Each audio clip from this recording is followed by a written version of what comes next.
میرے بھائیوں، جہاں تک عقیدہ شفاعت رسول صلی اللہ علیہ وآلہ وسلم کا تعلق ہے تو اس میں کوئی شک نہیں ہے، اس میں اس وقت امت کے اندر دو ایکسٹریمز پائی جاتی ہیں۔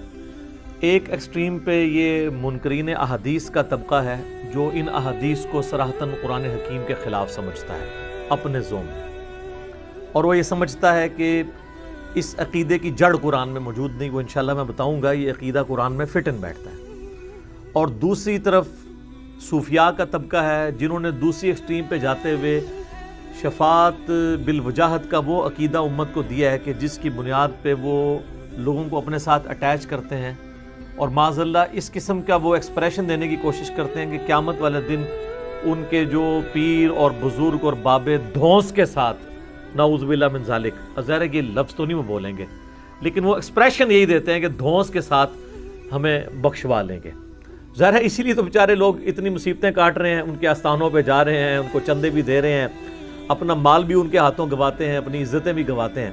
تو اس نیریٹو کے اگینسٹ جب کاؤنٹر نیریٹو کھڑا ہوا تو پھر اس میں بھی ایک ایکسٹریم رویہ آیا، وہ منکرین احادیث کا فتنہ تھا۔ انہوں نے کہا کہ یہ احادیث بیسیکلی بنیاد بنی ہے اس سارے مسئلے کی، لہٰذا آپ ان احادیث سے جان چھڑا لیں تاکہ آپ اس عقیدے سے بھی جان چھڑا لیں گے۔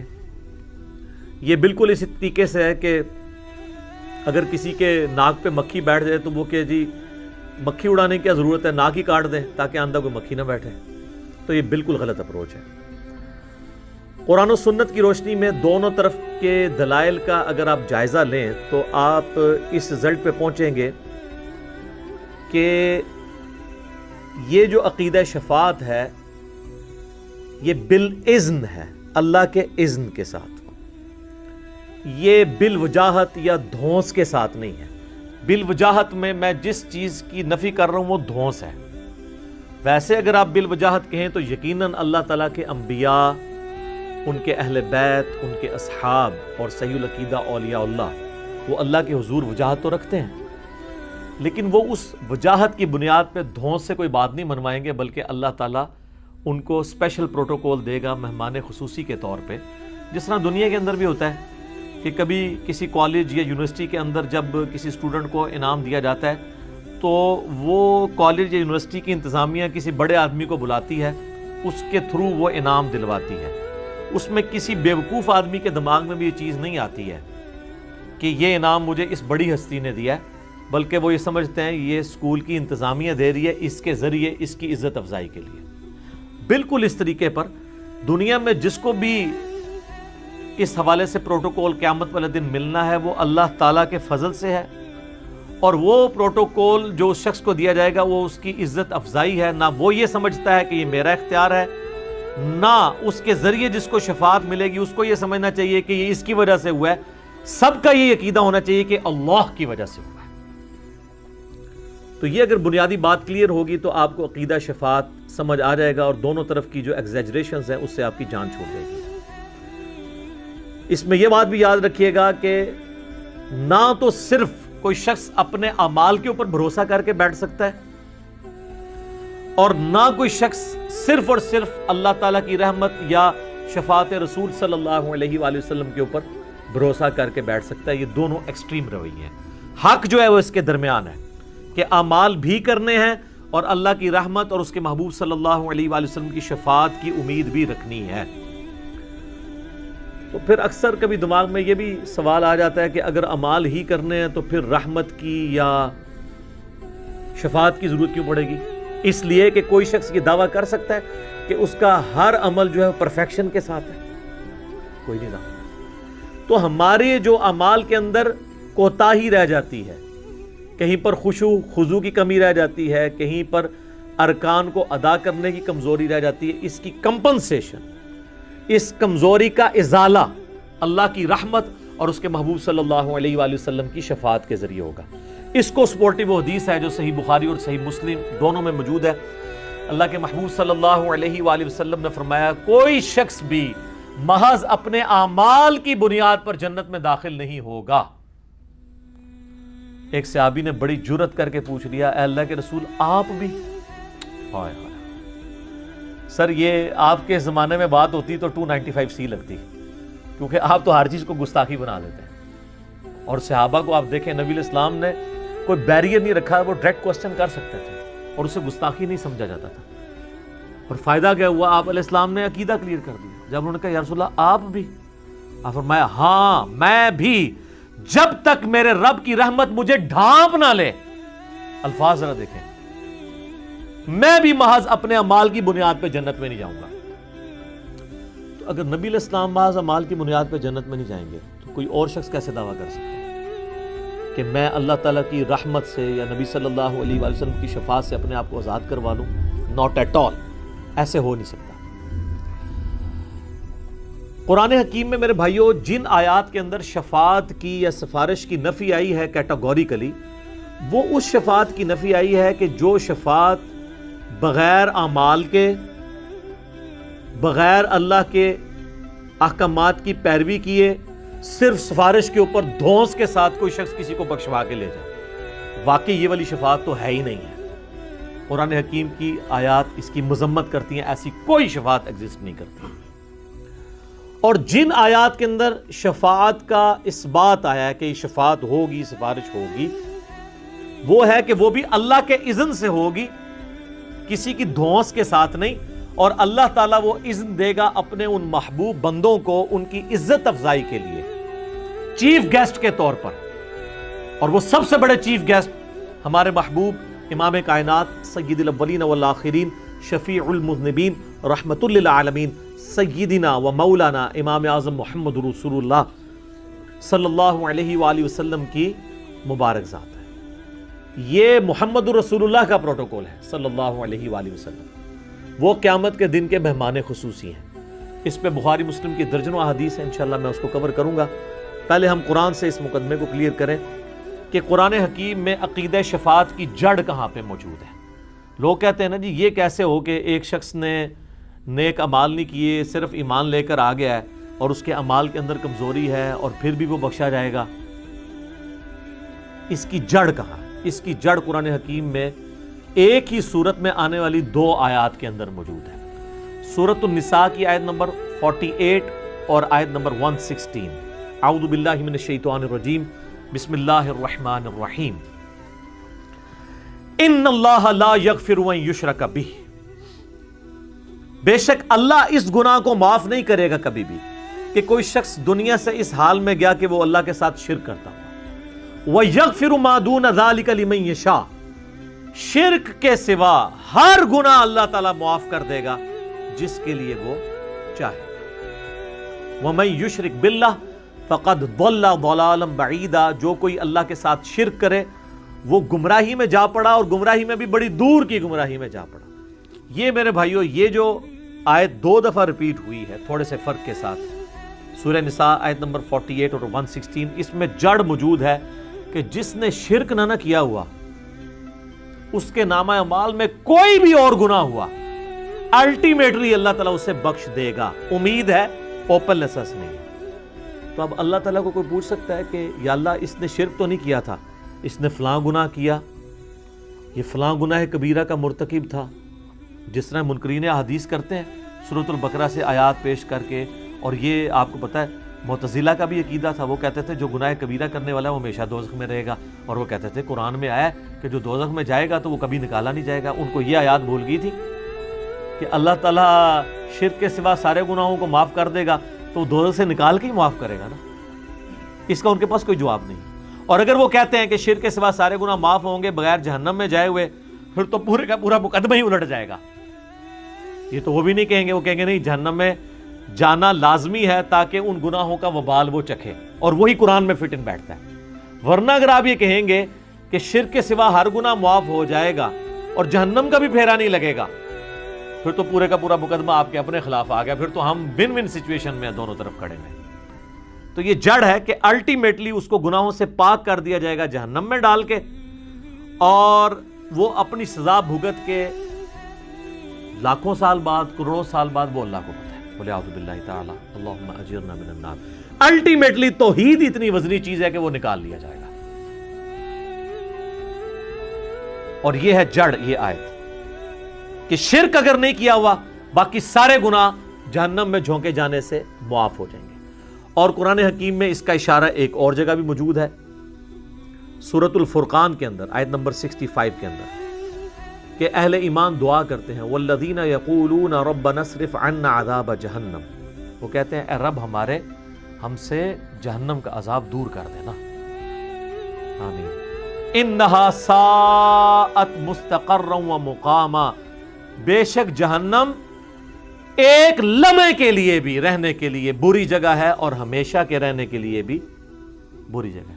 تو اس آیت میں اشارہ مل گیا کہ سارے لوگ جو جہنم میں جائیں گے نا، جس طرح منکرین احادیث کہتے ہیں کہ جو جہنم میں چلا گیا وہ نکالا ہی نہیں جائے گا، تو پھر یہ کیوں آیا کہ وہ ایک لمحے کے لیے بھی بری جگہ ہے اور ہمیشہ والی بھی؟ اس کا مطلب ہے کچھ ایسے ہوں گے جو ہمیشہ کے لیے ہوں گے اور کچھ ایسے ہوں گے جو ہمیشہ کے لیے نہیں ہوں گے، ایک لمحے کے لیے یا چند ٹائم کے لیے۔ کروڑوں سال میں 100 سال ایک لمحہ ہی ہے نا، ہمارے اعتبار سے تو ایک لمحہ نہیں ہے، تو تھوڑے ٹائم پیریڈ کے بعد ان کو نکال لیا جائے گا، اور وہ نکالا جائے گا کیوں؟ ان اللہ لا یغفر ان یشرک بہ ویغفر ما دون ذلک لمن یشاء۔ منکرین احادیث سے جب بھی آپ بات کریں تو ڈاکٹرن پہ بات کیا کریں۔ ان کی عادت یہ ہے کہ آپ ان کا ایک مسئلہ حل کرتے ہیں دوسری طرف بھاگ جاتے ہیں۔ ان کو کہیں ایک اصول پہ کھڑے رہیں کہ آپ کا یہ اصول ہے معتزلہ والا کہ جو جہنم میں گیا وہ اب قیامت تک نہیں، ہمیشہ کے لیے جہنم میں جائے گا، تو آپ کا اصول تو ٹوٹ گیا، کیونکہ اللہ تعالیٰ کہہ رہا ہے ان اللہ لا یغفر ان یشرک بہ۔ تو پھر آپ یہ مانو نا کہ شرک کے سوا باقی گناہوں کی وہ سزا بھگتے گا تو الٹیمیٹلی نکالا جائے گا۔ اب وہ یہ نہ اس کو مان سکتے ہیں نہ تھوک سکتے ہیں، اگر مانیں گے تو اپنی ڈاکٹرین ٹوٹ جائے گی، اور اگر انکار کریں گے پھر ان کو یہ کہنا پڑے گا کہ جی وہ جس نے شرک نہیں کیا وہ جہنم میں جائے گا ہی نہیں، پھر تو سر موجے مارو سارے بس شرک نہ کرو باقی سارے کام کر لو۔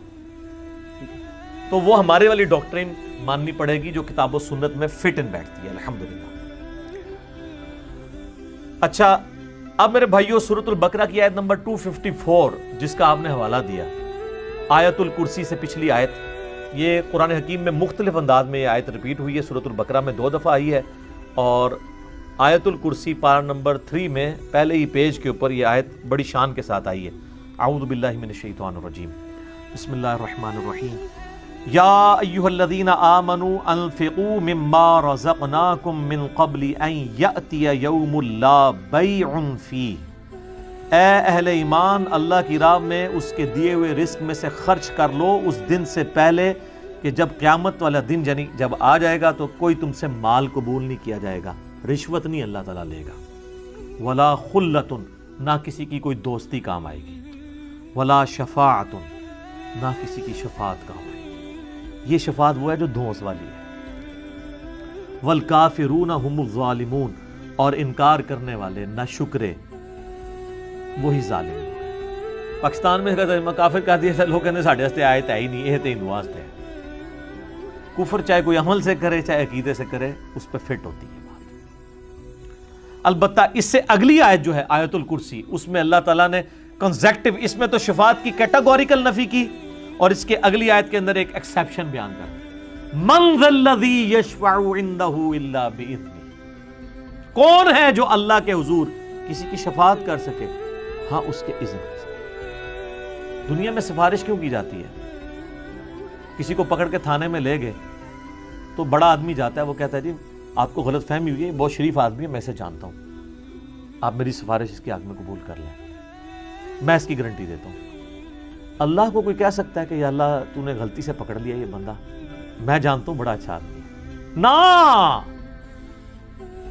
یہ ادھر صرف آپ سے دعوے کرواتے ہیں کہ جی ہم اس وقت تک جنت میں نہیں جائیں گے جب تک اپنے سارے مریدوں کو نہ لے جائیں۔ جنت میں تو نہیں لے کے جائیں گے، کہیں اور لے کے جا سکتے ہیں۔ یہ ساری دھونسیں ہیں ان کی، صرف ادھر کے لیے، آگے تو انہوں کھنگڑ نہیں دینا کسی نے۔ اور دوسری طرف بخاری مسلم سے آپ کو حدیثیں سنا رہے ہوتے ہیں، وہ میں آگے بیان کروں گا کہ انبیاء کی بھی سفارش، انبیاء بھی نفسا نفسی کر رہے ہوں گے، انبیاء نفسا نفسی کر رہے ہوں گے، اور شیخ عبدالقادر جیلانی، بایزید بستامی، جنید بغدادی بقول ان کے وہ پھڈا ڈال کے بیٹھ جائیں گے، اور سارا اتنے کھنگڑ نہیں دینا کسی نے۔ یہ ٹائٹل ہمارے نبی علیہ السلام کا ہے، اور ان کے بعد پھر جب شفاعت کا دروازہ کھلے گا تو بخاری مسلم میں احادیث آتی ہیں پھر انبیاء بھی سفارش کریں گے، فرشتے بھی کریں گے، نیک لوگ بھی کریں گے۔ نیک لوگ وہ جنہوں نے اللہ کی عبادت کروائی ہوگی، اپنی نہیں۔ وہ حدیث میں انشاءاللہ بیان بھی بعد میں کر دوں گا۔ تو اس آیت کے اندر 255 آیت الکرسی کے اندر اس کیٹاگوریکل ڈینائی میں ایک ایکسیپشن آ گئی کہ اللہ کے اذن کے ساتھ کر سکتا ہے، اور وہی شفاعت ہے جس کا ثبوت موجود ہے سورۃ النبا کی آیت نمبر 37 کے اندر۔ یہ پارہ نمبر 30 میں جو پہلی سورت ہے، رب السماوات والارض وما بینہما، وہی رب ہے آسمانوں اور زمین کا اور جو کچھ اس کے درمیان ہے۔ الرحمن لا یملکون منہ خطابا، رحمان وہ ہے کہ کسی کی جرت نہیں کہ اس کے سامنے کوئی کلام بھی کر جائے۔ یہ ادھر ہی کہتے ہیں جناب وہ پھڑا پا لیں گے، اللہ کہہ رہا ہے جرت نہیں کسی کی بول جائے۔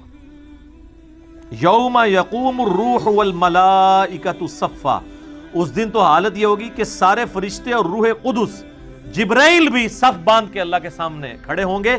ہائے ہائے، لا یتکلمون، کلام کی بھی جرت نہیں ہوگی ان کی، جبرائیل کی جرت نہیں ہوگی اور بایزید کی ہوگی۔ اپنی عقل کا ماتم کریں، اس وشفل تھنکنگ میں آپ اپنی زندگی گزارتے رہیں۔ پھر میں نے یہ بتایا تھا اسی چیپٹر میں لکھا ہوا ہے کہ بایزید بستامی کہتے تھے جب ان سے لوگ پوچھتے تھے بتائیں قیامت والے دن لوگ آپ کے جھنڈے کے نیچے ہوں گے یا محمد صلی اللہ علیہ وآلہ وسلم کے جھنڈے کے نیچے ہوں گے، تو وہ کہتے تھے میں قسمیہ کہتا ہوں کہ محمد اور تمام نبی اور پوری مخلوق میرے جھنڈے کے نیچے ہوگی۔ اور اس کے آگے تعویل کی ہے مصنف نے، عطار صاحب نے۔ عطار صاحب کہتے ہیں اس سے کوئی گستاخی نہ سمجھے، اور کی نہیں سمجھے، یہ بھی گستاخی۔ وہ کہتے ہیں اصل میں نا اس طرح کے کلمات ان کے منہ سے نکل جایا کرتے تھے۔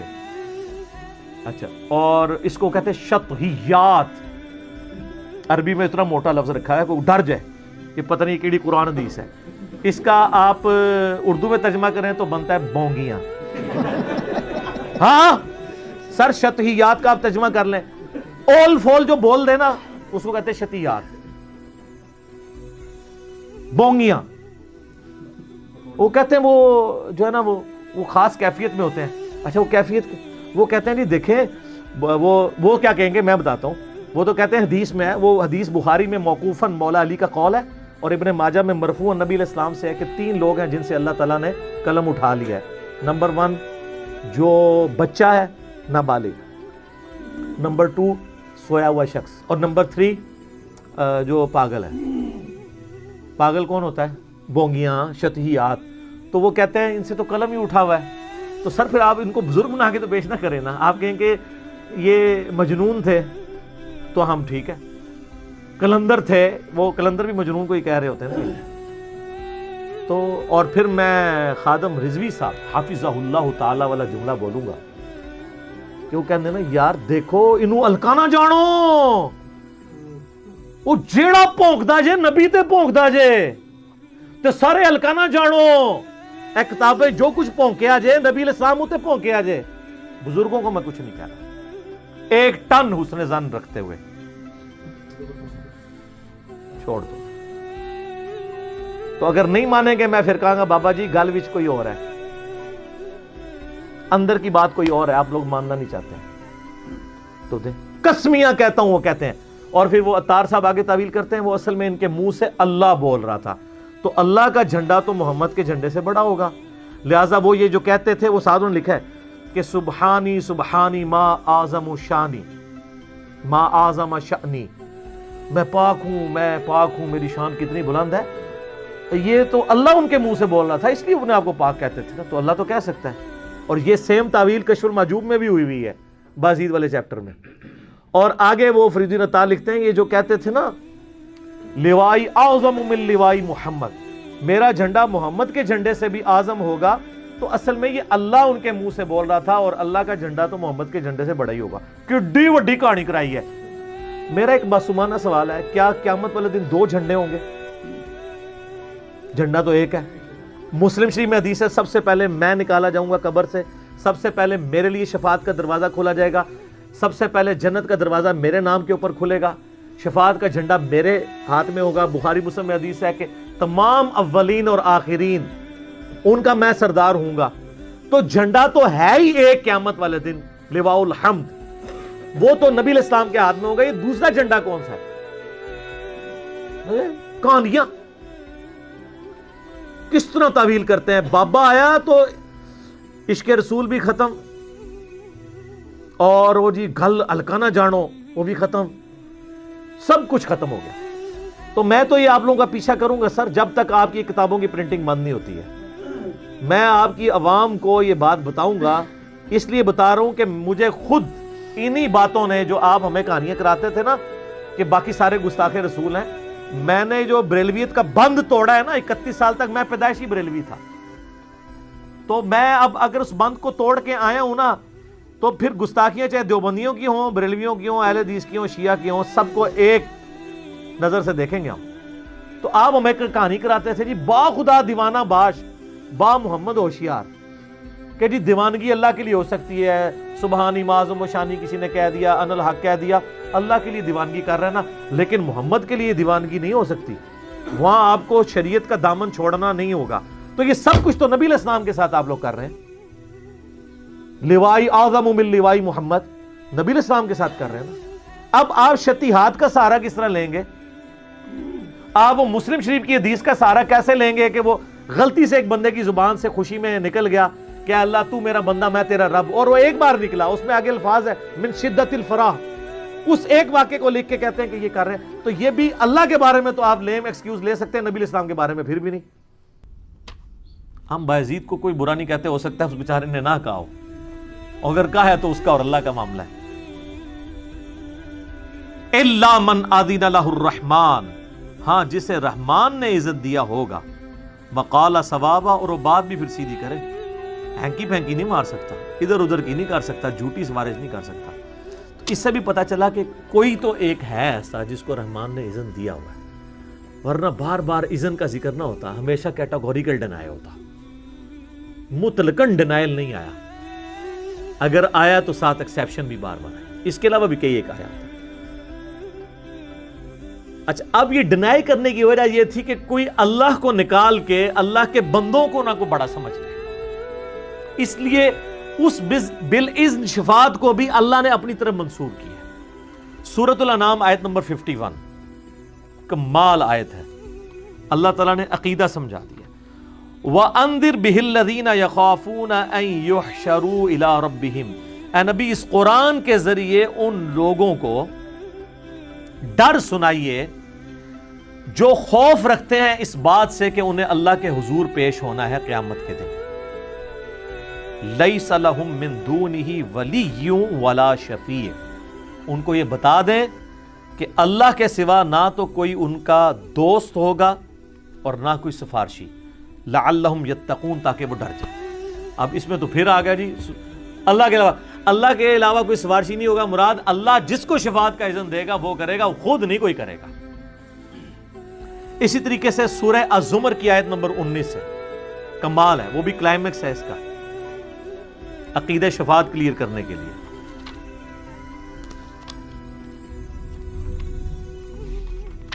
جناب قرآن پڑھیں گے تو ان کو پتا چلے گا نا عقیدہ کیا ہے. افمن حق علیہ کلمۃ العذاب, اے نبی بھلا جس کے حق میں عذاب کا حکم اللہ کی طرف سے ہو چکا ہے, افانت تنقذ من فی النار, کیا تم اسے بچا لو گے دوزخ میں جانے سے؟ اس سے بڑی بات کون سی کرے تمہارا رب تم سے, تم بابوں کو لے کے بیٹھے ہوئے ہو. رسول اللہ کو کہا جا رہا ہے سورہ الزمر آیت نمبر 19, اے نبی جس کو اللہ آگ میں پھینک دے کیا تم اسے نکال لو گے آگ سے؟ تو حضور کو تو کہنا چاہیے ہاں میں نکال لوں گا, کیونکہ میرے امتی کہتے ہیں کہ خدا کا پکڑا چھڑائے محمد, اور محمد کا پکڑا چھڑا کوئی نہیں سکتا. سب کہانیاں 2007 کی بات ہے, اور مجھے ڈیٹ بھی یاد ہے, 22 مارچ 2007. یہ اب چل رہی ہے جولائی 2020, آلموسٹ 13 سال پہلے کی بات. مفتی منیب الرحمان صاحب اس وقت بھی روئے تھے لال کمیٹی کے چیئرمین تھے, آج بھی ہیں تادم حیات. تو کراچی میں آفس کے کام کے سلسلے میں نے بلوچستان جانا تھا, تو کراچی ڈیفنس میں میری رہائش تھی, تو میں ٹائم نکال کے نا غلام سعود سعیدی صاحب کو بیسیکلی تو میں نے ملنا تھا رحمہ اللہ تعالیٰ, وہ ان کے مدرسے میں شیخ الحدیث تھے. تو مفتی صاحب سے بائی چانس ملاقات ہوگی آلموسٹ پونے گھنٹے کی. تو باتیں جب شروع ہوئیں ان دنوں میں نیا نیا گمراہ ہو رہا تھا، ابھی مکمل نہیں ہوا تھا، یعنی انورٹڈ کاماز میں۔ مفتی صاحب کہنے لگے کہ دیکھیں کتنے افسوس کی بات ہے، ہم بریلویوں کے پلیٹ فارم کے اوپر شرکیہ نعتیں پڑھی جا رہی ہیں۔ حیران ہو گیا کہ یار شرک کا لفظ تو یہ کبھی استعمال ہی نہیں کرتے، ماں بہن کی گالی سمجھتے ہیں یہ، وہ تو شرک کو ختم کیے بیٹھے ہیں، اس لیے ان کی وہاں کر بھی رہی ہے، ان کو پتہ ہی نہیں ہے۔ میں نے کہا جی مفتی صاحب کون سی؟ کہتے ہیں یہ دیکھیں نا، شعر نہیں پڑھتے، خدا کا پکڑا چھڑائے محمد، محمد کا پکڑا چھڑا نہیں سکتا کوئی نہیں سکتا۔ وہ کہتے ہیں یہ کون سا دین ہے جو پریزنٹ کر رہے ہیں؟ تو ایک جملہ انہوں نے بولا کہ یہ شان الوہیت اور شان رسالت کے مقابلے کرواتے ہیں، اور یہ بڑے گستاخ رسول ہیں کہ ممبروں پر اللہ اور رسول کا مقابلہ کرواتے ہیں۔ وہ کہتے ہیں میں تو اتنا ڈر گیا ہوں کہ میں کسی محفل نعت میں جاتا ہی نہیں ہوں، کہ مجھے پتا ہے یہ اوٹ پٹانگ شعر پڑھیں گے اور اگر میں ان کو نہیں ٹوکوں گا تو میں اللہ کے حضور پکڑا جاؤں گا۔ لا الہ الا اللہ محمد رسول اللہ، یہ میرے کئی دوستوں کی موجودگی میں انہوں نے یہ میرے ساتھ یہ بات کی اوپنلی، وہ انکار نہیں کریں گے، ابھی بھی وہ کہنے کو تیار ہو جائیں گے۔ لیکن ہمیں دکھ یہ ہوتا ہے کہ یہ لوگ نجی محفلوں میں تو رونا پیٹنا کرتے ہیں، پبلکلی یہ بات نہیں کرتے کیونکہ پبلک خلاف ہو جائے گی۔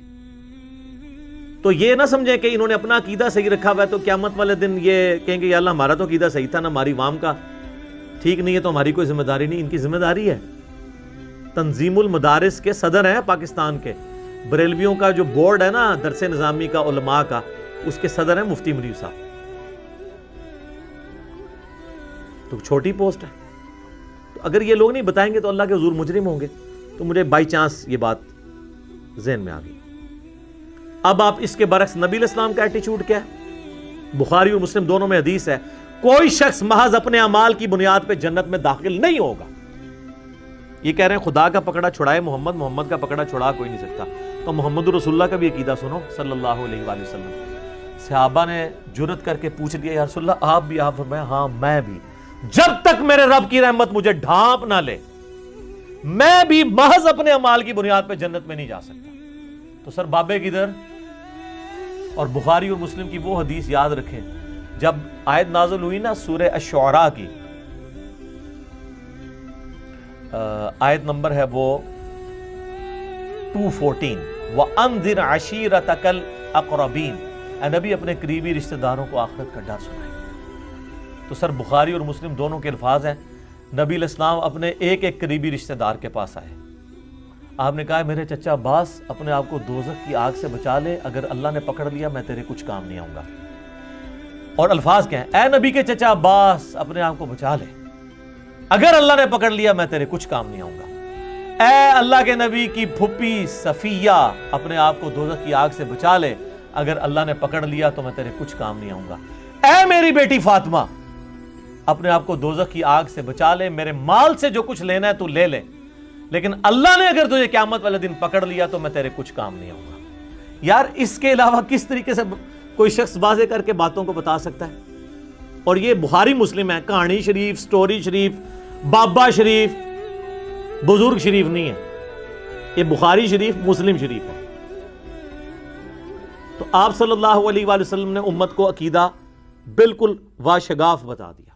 صلاۃ بر محمد وآل محمد، اللہم صلی علی محمد وعلی آل محمد۔ تو سر پھر ہمیں کہنے دینا کہ مرنے سے پہلے اے مسلمان کر لے اس میں غور، کتابوں کا خدا اور ہے، بابوں کا خدا اور۔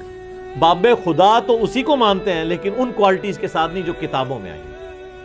کہنے کو تو دین سب کا اسلام ہے، لیکن صوفی بھی کہتے ہیں کہ ہم اسلام کو مانتے ہیں، سلفی بھی کہتے ہیں، منکرین احادیث بھی کہتے ہیں۔ کہنے کو تو دین سب کا اسلام ہے لیکن کتابوں کا جہاں اور ہے، بابوں کا جہاں اور۔ تو اسی کو تو ہم نے عرض کیا۔ اب میرے بھائیوں،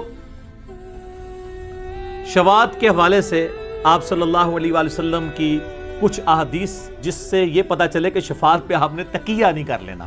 ایک تو یہ دو حدیثیں میں نے بیان کر دی، ایک اور حدیث سنیں صحیح مسلم میں نبی علیہ السلام نے فرمایا جس کو اس کے اعمال نے پیچھے چھوڑ دیا اس کا نسب اسے آگے نہیں کر سکے گا۔ یہ پورے کے پورے جو سید زادوں نے جو غلط ہیں ان میں لوگ جو ڈرامہ رچایا ہوا ہے نا، الٹا وہ ہمیں کہہ رہے ہوتے ہیں امتی، ہم ان کے امتی نہیں ہیں، نبی علیہ السلام کے امتی۔ پورا ڈرامہ اس میں ختم ہے.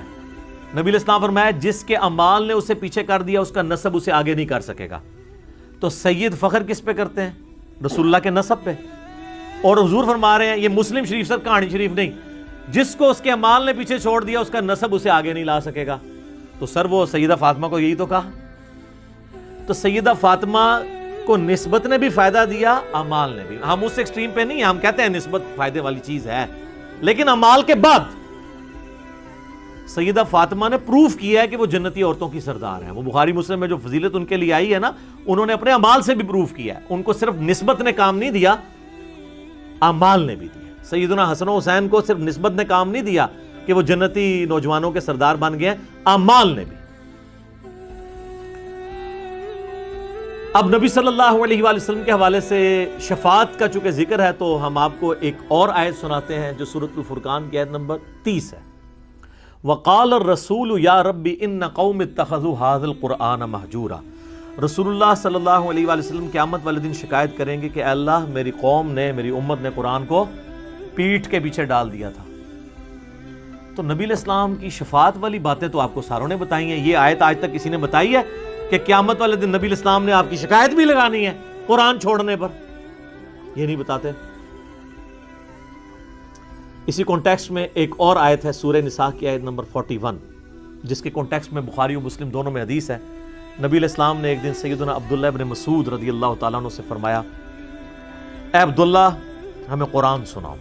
انہوں نے عرض کیا اللہ کے رسول صلی اللہ علیہ وآلہ وسلم قرآن تو آپ پہ نازل ہوا ہے، میں آپ کو قرآن سناؤں؟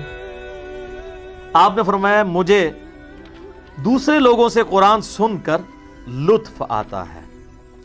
تو عبداللہ ابن مسعود کہتے ہیں میں نے تلاوت شروع کی سورہ نساء کی، اور جب میں آیت نمبر 41 پہ پہنچا فَكَيْفَ إِذَا جِئْنَا مِن كُلِّ أُمَّةٍ بِشَهِيدٍ، وہ کیا وقت ہوگا جب ہم ہر امت میں سے ایک گواہ کو اٹھائیں گے، یعنی اس امت کے پیغمبر کو، کہ ہاں بھئی تم نے امت تک پیغام پہنچایا اور اس کے جواب میں امت نے تمہارے ساتھ کیا ایٹیچیوڈ رکھا. وَجِئْنَا بِكَ عَلَىٰ هَٰؤُلَاءِ شَهِيدًا، اور آپ صلی اللہ علیہ وآلہ وسلم کو ہم آپ کی امت کے خلاف اٹھائیں گے. تو نبی علیہ السلام نے کہا بس ابن مسعود بس. ابن مسعود کہتے ہیں میں نے جب نگاہ اٹھا کے دیکھا تو حضور کی مبارک آنکھوں سے آنسو روا تھے اور آپ کی داڑھی تر ہو چکی تھی کہ مجھے اپنی امت کے خلاف گواہی دینی. سر یہ آیات بھی تو ہیں، آپ کو تو بتایا گیا شفاعت رسول ہونی ہے، شکایت رسول والی آیات کوئی نہیں آپ کو بتائے گی. سورۃ الفرقان آیت نمبر 30 اور سورہ النساء آیت نمبر 41 اور بھی کئی آیات ہیں. یہ میں نے ماڈل کے طور پہ پیش کی. صحیح مسلم میں حدیث ہے نبی علیہ السلام ایک دن بڑے غمگین بیٹھے ہوئے تھے تو حضرت جبرائیل آ گئے. اللہ نے بھیجا کہ جاؤ ہمارے نبی سے پوچھو کیوں غمگین ہے، حالانکہ اللہ جانتا ہے. کہا یا رسول اللہ آپ کیوں پریشان ہیں؟ تو نبی علیہ السلام نے کہا کہ سورہ ابراہیم کی آیت پڑھی کہ ابراہیم علیہ السلام کہیں گے، ان کی تو دنیا میں انہوں نے اپنے عقیدے کا اظہار کر دیا کہ اے اللہ جو ایمان لے آئے وہ میرے، جو نہیں لے کے آئے وہ تیرے، تو جانے اور تیرا معاملہ. پھر سورہ المائدہ کی آیت تلاوت کی. حضرت عیسیٰ علیہ السلام کہیں گے اے اللہ یہ تیرے بندے ہیں، چاہے تو ان کو معاف کر دے چاہے ان کو پکڑ لے. اور پھر حضور نے کہا کہ اے اللہ میں یہ نہیں کہتا جو ابراہیم اور عیسیٰ نے کہا، میں کہتا ہوں اے اللہ میری امت میری امت میری امت. تو پھر حضرت جبرائیل نے کہا کہ اللہ تعالیٰ نے مجھے پیغام دے کے بھیجا ہے کہ میرے نبی کو کہو کہ ہم آپ کو آپ کی امت کے معاملے میں کبھی بھی رسوا نہیں ہونے دیں گے. اس کا اشارتاً ذکر قرآن میں بھی ہے وَلَسَوْفَ يُعْطِيكَ رَبُّكَ فَتَرْضَىٰ، اے نبی ان قریب ہم آپ کو اتنا دیں گے کہ آپ اپنے رب سے راضی ہو جائیں گے. صلاۃ بر محمد وآل محمد اللہم صلی علی محمد وعلی آل محمد. بخاری و مسلم دونوں میں حدیث ہے نبی علیہ السلام نے فرمایا 5 ایسی چیزیں ہیں جو میرے سوا کسی اور نبی کے حصے میں نہیں آئی. نمبر 1، 1 مہینے کی مسافت سے اللہ نے میرا روب ڈال دیا ہے کافروں پر. نمبر 2، میرے لیے پوری زمین کو مسجد بنا دیا کہ میرے امتی جہاں چاہیں وہ نماز پڑھ سکتے ہیں، پہلے ایسا نہیں تھا. نمبر 3، میرے لیے مال غنیمت کو حلال کر دیا، اگلوں کے لیے نہیں تھا. نمبر 4، مجھے اللہ تعالیٰ نے شفاعت کا اذن دیا. اور نمبر 5، مجھے پوری انسانیت کے لیے پیغمبر بنا کے بھیجا. تو اس میں بھی شفاعت کا ذکر موجود ہے. صحیح مسلم میں ایک حدیث ہے، نبی علیہ السلام نے فرمایا کہ میں نے اللہ کے حضور 3 بار دعا کی اجازت مانگی، اجازت ملی تو میں نے تینوں دفعہ یہ دعا کی، اے اللہ میری امت کو بخش دے، اے اللہ میری امت کو بخش دے۔ 2 بار کی اور تیسری دعا میں نے قیامت کے دن کے لیے رکھی ہوئی ہے، اور وہ دن وہ ہوگا جس دن ابراہیم علیہ السلام بھی میری طرف متوجہ ہوں گے۔ اس حدیث میں الفاظ ہیں مسلم، اسی کو اعلیٰ حضرت نے شعر میں کہا ہے نا، وہ جہنم میں گرا ان سے جو مستغنا ہوا، بلکہ اردو میں مستغنی لفظ ٹھیک ہے، وہ جہنم میں گرا ان سے جو مستغنی ہوا، ہے خلیل اللہ کو حاجت رسول اللہ کی، جو کہنا مجھے رسول اللہ کی حاجت نہیں، ان کی شفاعت کی ضرورت نہیں، وہ جہنم میں جائے گا۔ خلیل اللہ کو جب حاجت ہے تو اور تو سب کو ہوگی، ان سے بڑا تو کسی کا مرتبہ نہیں نبی علیہ السلام کے بعد۔ 5 اولو العزم پیغمبر ہے نا، سیدنا نوح علیہ السلام، نبی علیہ السلام کے بعد ابراہیم علیہ السلام، اور پھر نوح علیہ السلام، موسیٰ علیہ السلام اور عیسیٰ علیہ السلام، 5 اولو العزم پیغمبر۔ ان کا ذکر سورۃ الاحزاب کے اندر موجود ہے، سورہ شورا کے اندر، کہ یہ 5 اولو العزم پیغمبر ہیں۔ صحیح بخاری اور صحیح مسلم میں یہ مشہور حدیث میں نے کئی دفعہ بیان کی ہے کہ اللہ تعالیٰ نے ہر نبی کو کوئی نہ کوئی مقبول دعا دی تھی جو اس نے اس دنیا میں کر لی، اور میں نے اپنی دعا اپنی امت کے لیے سنبھال کے رکھی ہے۔ میری اس دعا سے میرے ہر امتی کو نفع پہنچے گا سوائے اس شخص کے جس نے اللہ کے ساتھ کسی قسم کا شرک کیا ہوا۔ مشرک کے لیے شفاعت نہیں ہے، موحد کے لیے۔ صحیح مسلم میں ایک اور حدیث ہے، ابن مسعود کہتے ہیں کہ شب معراج نبی علیہ السلام کو 3 تحفے ملے، نمبر 1 5 نمازوں کا، نمبر 2 سورۃ البقرہ کی آخری 2 آیات، اور نمبر 3 جو شرک نہیں کرے گا اس کی مغفرت کر دی جائے گی۔ اور بخاری مسلم کی وہ حدیث جو معاذ ابن جبل کو حضور نے پیٹھ کے پیچھے بٹھایا تھا، آپ نے فرمایا معاذ، کہا لبیک یا رسول اللہ، جانتے ہو کہ اللہ کا اپنے بندوں پہ کیا حق ہے؟ کہا اللہ اور اس کا رسول بہتر جانتا ہے۔ فرمایا اللہ کا اپنے بندوں پر یہ حق ہے کہ وہ صرف اسی کی عبادت کریں اور اس کے ساتھ کسی کو شریک نہ ٹھہرائیں۔ صرف عقیدہ توحید نہیں، پریکٹیکلی عبادت بھی کر کے بتائیں۔ پھر سواری تھوڑے آگے گئی تو پھر آپ نے کہا معاذ لبیک یا رسول اللہ، جانتے ہو جو شخص یہ کر لے اس بندے کا اللہ پر کیا حق ہے؟ ہوئے، کہا اللہ اور اس کا رسول بہتر جانتا ہے۔ فرمایا ایسے بندے کا حق ہے کہ اللہ تعالیٰ اسے عذاب نہ دے اور جنت میں داخل کرتا ہے۔ سبحان اللہ و بحمدہ سبحان اللہ العظیم۔ صحیح مسلم میں حدیث ہے، قیامت کے دن میں اولاد آدم کا سردار ہوں، سب سے پہلے مجھے قبر سے نکالا جائے گا، سب سے پہلے میری سفارش قبول ہوگی اور سب سے پہلے سفارش کروں گا بھی میں۔ مسلم شریف میں ایک اور حدیث ہے، سب سے پہلے جنت کے دروازے پر میں دستک دوں گا، پوچھا جائے گا کون، تو میں کہوں گا محمد صلی اللہ علیہ وسلم۔ وہ فرشتہ عرض کرے گا کہ مجھے حکم بھی یہ ہے کہ میں آپ کے سوا کسی اور کے لیے جنت کا دروازہ نہ کھولوں جب تک آپ جنت میں داخل نہ ہو جائیں۔ صلاۃ بر محمد و آل محمد، اللہم صلی علی محمد و علی آل محمد۔ یہ ساری حدیثیں بخاری مسلم کی ہیں الحمدللہ۔ ایک وہ حدیث ہے جو ڈیٹیل کے ساتھ بخاری اور مسلم دونوں میں آئی ہے، اس کے کئی ایک طرق آئے ہیں۔ شفاعت والے چیپٹر میں صحیح مسلم میں 77 احادیث ہیں۔ کتنی؟ 77 انٹرنیشنل نمبر کے مطابق 457 سے 533 شروع میں 77 احادیث مسلم شریف میں، بخاری میں بھی ہے، مسلم میں 77 حدیث ہیں، اور بخاری میں بھی یہ حدیث موجود ہیں، ان میں سے کئی ایک، اور کمبائنڈ فارم میں آپ کو مشکات میں 46 احادیث کمبائنڈ فارم میں بخاری مسلم کی مل جائیں گی انٹرنیشنل نمبر کے مطابق 5566 سے لے کر 5611 تک، جس میں وہ تفصیلی حدیث ہے جو سورہ بنی اسرائیل کی آیت نمبر 79 کے کانٹیکس میں ہے، عَسَىٰ أَن يَبْعَثَكَ رَبُّكَ مَقَامًا مَحْمُودًا، قریب ہے اے نبی صلی اللہ علیہ وآلہ وسلم آپ کا رب آپ کو اس مقام پر فائز کرے گا جہاں ہر کوئی آپ کی تعریف کرے گا۔ مقام محمود تعریف کیا گیا، حمد کیا گیا۔ اس آیت کے کانٹیکسٹ میں امام بخاری بھی حدیث لے کے آئے، امام مسلم بھی، وہ جو آپ نے بچپن سے سنی ہے کہ قیامت والے دن سب کے سب لوگ کسی سفارشی کی تلاش میں نکلیں گے، بلکہ اس کا آغاز یہ ہوتا ہے کہ حضور علیہ السلام بکری میں دست کا گوشت تناول فرما رہے تھے، اور آپ نے فرمایا جانتے ہو میں سید الاولین والآخرین ہوں، جتنے گزر چکے اور جتنے قیامت تک آئیں گے، میں ان کا قیامت والے دن سردار اور ان کا خطیب ہوں اللہ کی بارگاہ میں، سب کی طرف سے میں پیش ہوں گا۔ پھر آپ نے کہا کہ سنو، قیامت کا دن اتنا سختی والا دن ہوگا، کوئی شخص اپنے پسینے میں ڈبکیاں جو ہے وہ سر تک کھا رہا ہوگا، کوئی سینے تک، کوئی گھٹنوں تک، کوئی ٹخنوں تک، کافی عرصہ اسی طرح گزرے گا۔ پھر لوگ کہیں گے ہم کوئی سفارشی نہ تلاش کریں۔ اچھا، کسی کی جرت نہیں ہو رہی ہوگی کہ اللہ سے بات کرے، کیوں؟ لمن الملک اليوم للہ الواحد القہار، سورہ غافر میں جو آتا ہے، سورہ المومن میں، آج کس کی بادشاہت ہے؟ اس اکیلے کی جو سب پہ چھایا ہوا ہے۔ جب اس کا نام ہی القہار ہے تو کس نے نیڑے لگنا ہے؟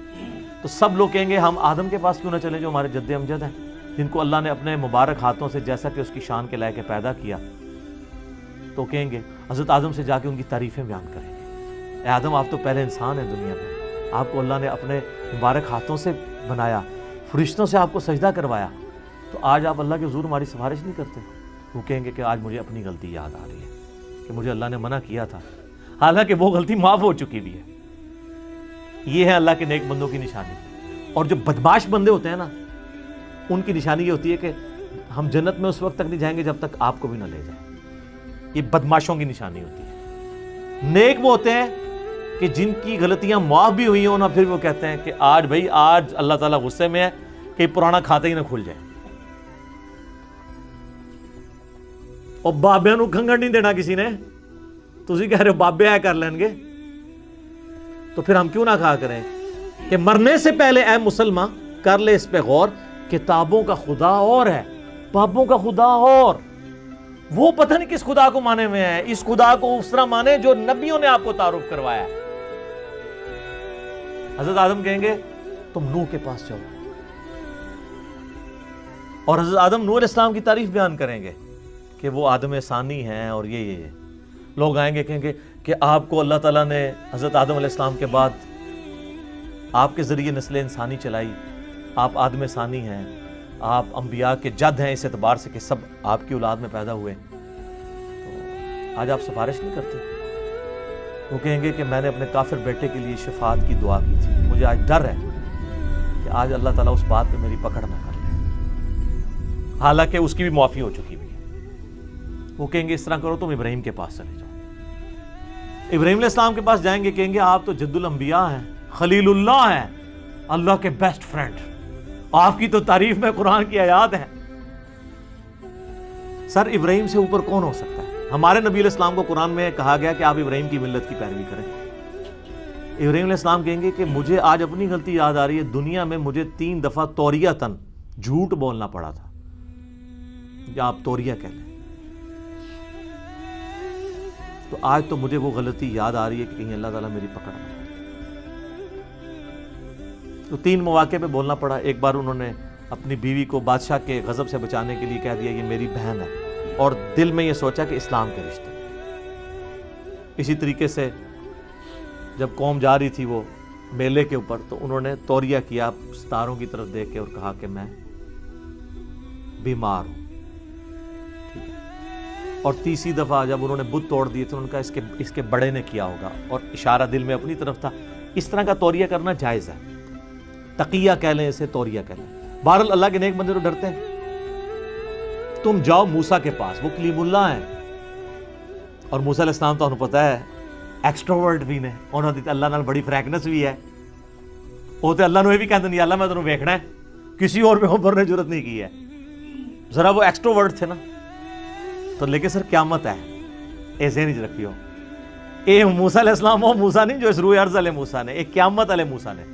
موسیٰ علیہ السلام کہیں گے کہ آج تو مجھے اپنی غلطی یاد آ رہی ہے، مجھ سے ایک بندہ مار گیا تھا، وہ قبطی کو جو مارا تھا قرآن میں آتا ہے، تو مجھے تو ڈر ہے اللہ تعالیٰ مجھے پکڑ ہی نہ لے اس بات کے اوپر۔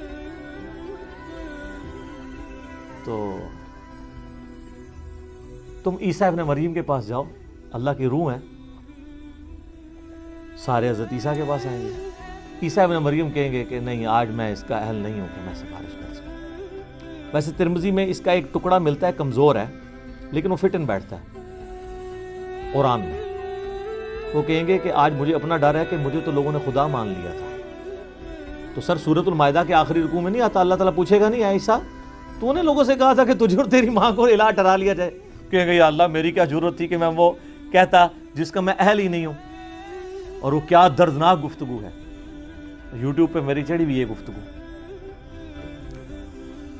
تو کہیں گے آج ایک شخص ہے جس کو اللہ تعالیٰ نے امن دیا ہے اور جس کی اگلی اور پچھلی خطائیں اللہ نے معاف کر دی, تم محمد رسول اللہ کے پاس جاؤ صلی اللہ علیہ وسلم. حضور کہتے ہیں سب کے سب میرے پاس آئیں گے, میں اللہ کے حضور سجدہ کروں گا, جب تک اللہ چاہے گا میں سجدے میں رہوں گا, پھر میں سجدے سے سر اٹھاؤں گا, مجھے اللہ اپنے حمد کے ایسے کلمات سکھائے گا جو ان کلمات کے ساتھ میں اللہ کی طرف متوجہ ہوں گا جو آج مجھے نہیں پتا. اسی یار یہ سارا پلان تو اللہ کر رہا ہے, کلمات بھی اللہ سکھا رہا ہے کہ یہ پڑھو تو میرا غصہ ٹھنڈا ہوگا, پھر شفاعت کا دروازہ کھلے گا اور پھر نبی علیہ السلام شفاعت کرنا شروع کریں گے. اور پھر بخاری مسلم میں آتا ہے کہ جب ونس نبی علیہ السلام کی شفاعت کا دروازہ آپ کے ہاتھوں پہ کھلے گا, پھر انبیاء بھی, فرشتے بھی, اولیاء اللہ بھی شفاعت کریں گے. حتیٰ کہ بخاری مسلم کے الفاظ ہیں کہ آپ علیہ السلام نے فرمایا کہ میں بار بار اللہ کی اجازت سے جاتا رہوں گا, اللہ تعالیٰ ہر دفعہ میرے لیے ایک تعداد مقرر کرے گا. الٹیمیٹلی جب میں آخری دفعہ جاؤں گا تو دروغے جہنم مالک مجھے کہیں گے اب آپ کا کوئی امتی دوزخ میں نہیں سوائے اس کے کہ جسے قرآن نے روک لیا. اور قرآن نے کس کو روک لیا؟ انہ من یشرک باللہ فقد حرم اللہ علیہ الجنہ ومأواہ النار وما للظالمین من انصار. مشرک کے لیے جنت حرام ہے, موحد کے لیے جنت. صحیح مسلم میں حدیث ہے, نبی علیہ السلام کا ایک غلام تھا ربیہ, آپ کو وضو کرواتا تھا. ایک دن سمندری رحمت جوش میں فرمایا سل ربیہ مانگ کیا مانگتا ہے؟ وہ بھی تیاری کر کے بیٹھا, اس نے کہا یا رسول اللہ جنت میں آپ کا پڑوس میں. آپ نے کچھ اور مانگ لیں, انہوں نے کہا نا یا رسول اللہ یہی.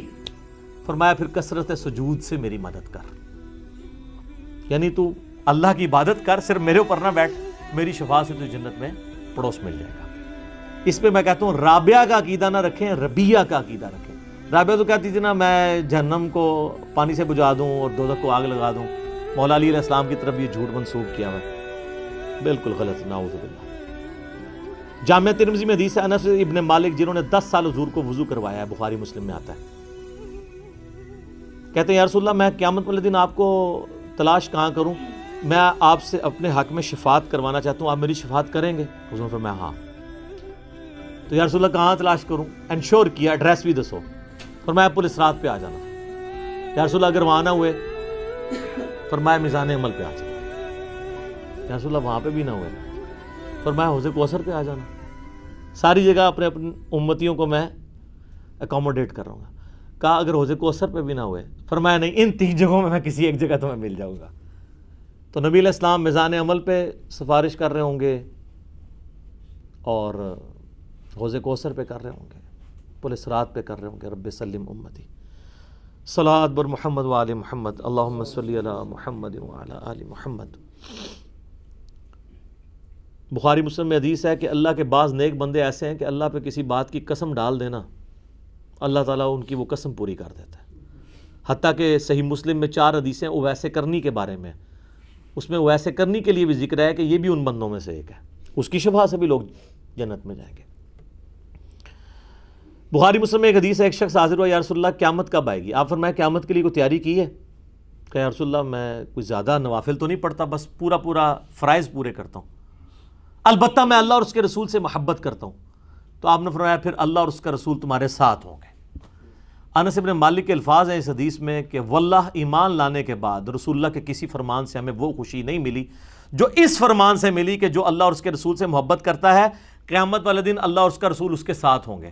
پھر بخاری مسلم میں الفاظ ہیں, انس ابن مالک کہتے ہیں اے اللہ میں تجھ سے محبت کرتا ہوں, رسول اللہ سے محبت کرتا ہوں, ابو بکر سے محبت کرتا ہوں, عمر سے محبت کرتا ہوں.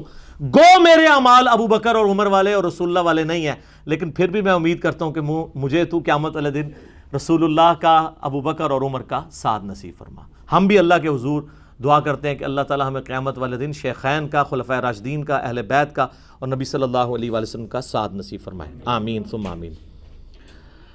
صحیح مسلم میں حدیث ہے کہ جس کے جنازے میں 40 ایسے بندے شریک ہوں جو شرک نہ کرتے ہوں تو اللہ تعالیٰ ان کی شفاعت قبول کر لے گا. تو عام بندوں کی بھی شفاعت قبول ہو جاتی ہے لیکن مشرک نہ ہو, اور وہ جس کا پڑھ رہے ہیں وہ بھی مشرک نہ ہو, وہ پہلی شرط ہے. ٹھیک ہے, وہ تو ڈیٹم لیول ہے. باقی جو سورہ نساء کی آیت نمبر 64 ہے نا, وَلَوْ أَنَّهُمْ إِذْ ظَلَمُوا أَنفُسَهُمْ جَاءُوكَ, کہ جنہوں نے اپنی جانوں پر ظلم کیا وہ رسول اللہ کے پاس حاضر ہوتے، رسول اللہ ان کے لیے شفاعت کرتے. یہ منافقین کے لیے نازل ہوئی تھی، لوگ اسے ایکسٹراپولیٹ کرتے ہیں قیامت تک کے لیے. اس کے اوپر میں نے الگ سے ایک لیکچر ریکارڈ کروا دیا ہے، اور وہ ہے وسیلے کے نام پر دھوکہ. وہ علیحدہ سے ایک ٹاپک ہے.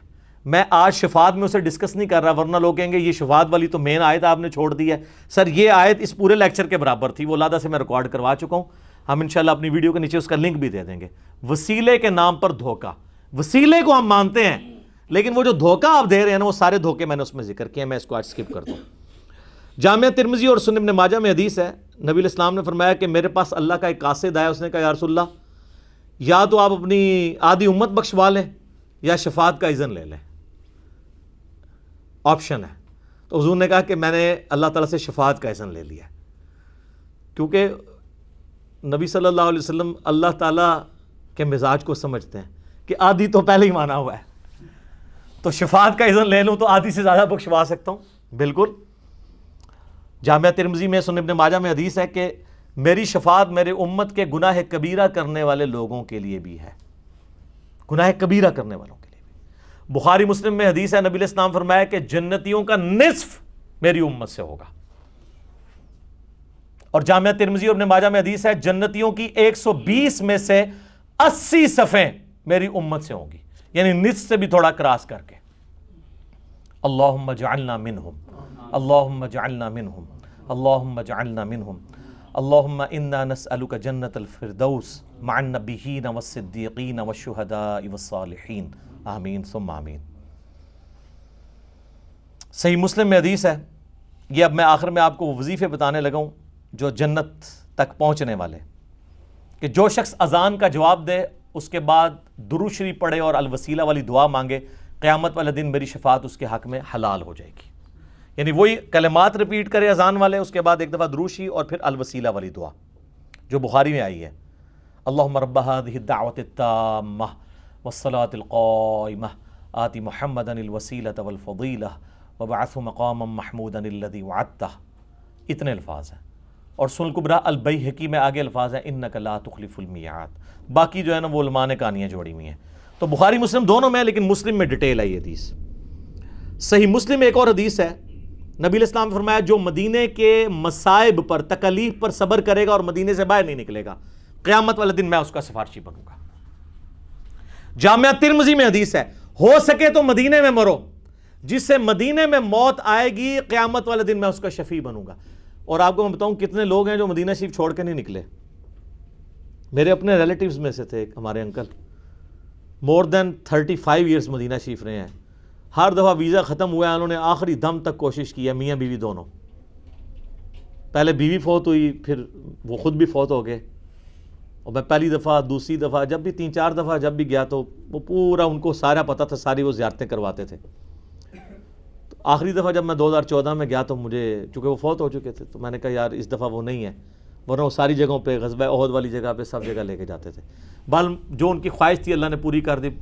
35 سال مسجد نبوی میں نماز پڑھی واکنگ ڈسٹنس پہ، اور دفن ہوئے ادھر جا کے. تو صحیح بخاری میں ہے، سیدنا عمر دعا کیا کرتے تھے، اللہم ارزقنی شہادتاً فی سبیلک، اے اللہ مجھے اپنے راستے میں شہادت کی موت دینا. وجعل موتی فی بلدی رسولک صلی اللہ علیہ وآلہ وسلم، اور اگر مجھے موت آئے تو رسول اللہ کے شہر میں. اور سیدنا عمر کی دونوں دعائیں قبول ہوئی ہیں، شہادت کی موت بھی ملی، مسجد نبوی میں زخم لگا، اور اس سے بڑھ کر رسول اللہ کے ساتھ پہلو میں دفن ہوئے جنت کے ٹکڑے میں. ریاض الجنہ جو بخاری و مسلم میں ہے کہ جنت کے ٹکڑوں میں سے ایک ٹکڑا ہے میرے گھر سے میرے ممبر تک، جس پہ امام بخاری نے باب باندھا ہے، قبر رسول سے ممبر رسول جنت کا ٹکڑا ہے. تو بہرحال ہم اللہ تعالیٰ سے دعا کرتے ہیں کہ اللہ تعالیٰ سیدنا عمر والی جو دعا ہے یہ ہم تمام مسلمانوں کے حق میں قبول و منظور فرمائے. قیامت والے دن بھی اپنے محبوب صلی اللہ علیہ وآلہ وسلم کی شفاعت، آپ کے مبارک ہاتھوں سے حوض کوثر، آپ کے مبارک جھنڈے تلے جگہ، اور جنت الفردوس میں اپنے محبوب صلی اللہ علیہ وآلہ وسلم کا پڑوس نصیب فرمائے.